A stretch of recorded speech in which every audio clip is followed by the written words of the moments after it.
begin tonight with a new era for Canada. Mark Carney officially sworn in as the country's new Prime Minister. And on day one, the 24th Prime Minister scrapping the consumer carbon tax along with his newly formed cabinet. But Carney does not have a seat or a mandate, and no one knows yet whether this chapter will be drawn out or short-lived. CTV's Matt Skube joins us live now with the details. Matt. Well, Patricia, you mentioned it. The new Prime Minister, true to his word today, wasting no time in taking action by scrapping the consumer carbon tax just hours after being sworn in as the new leader of the country.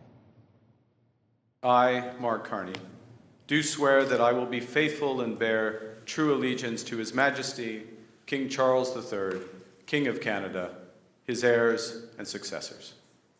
Shortly after being sworn in, Carney did signal that Canadians could be headed to the polls soon. And depending on when that happens, if he loses, Carney could be in line to be the shortest-serving Prime Minister in Canadian history.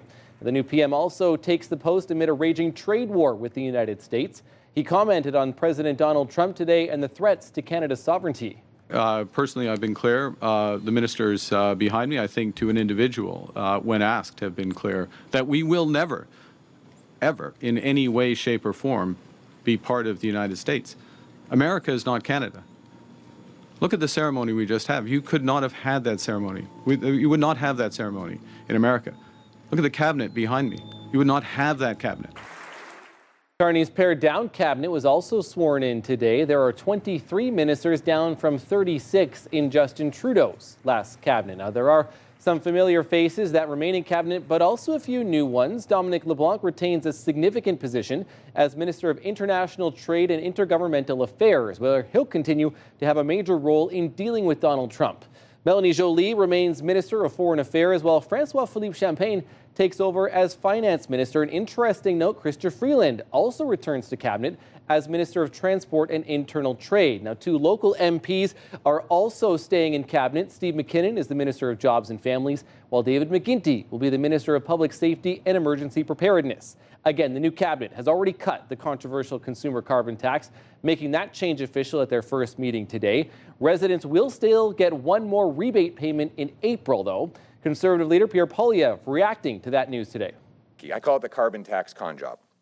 I told you this was going to happen, by the way. Don't say I didn't warn you. He's going to hide the consumer carbon tax for 60 days.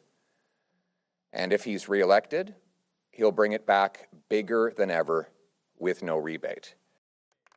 NDP leader Jagmeet Singh also speaking to reporters today, saying Carney's priorities are misguided. What we saw today with the cabinet selection really shows you the priorities of Mark Carney at a time when people are really worried. There's a lot of fears, resilience and strength, but a lot of worry about the cost of living already being high and a trade war increasing it. People are worried about losing their jobs.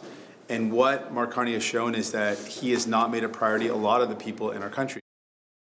Now, how long will Canadians have to wait before heading to the polls? There's two likely options. Either Carney calls an election before the House of Commons returns on March 24th, or waits for his government to fall in a confidence vote, something the opposition parties have promised to do. Patricia. All right, CTV's Matt Skube live for us tonight. Thank you. And CTV Ottawa has extended coverage of Prime Minister Carney's swearing in and his new cabinet. There are more stories online at ctvnewsottawa.ca.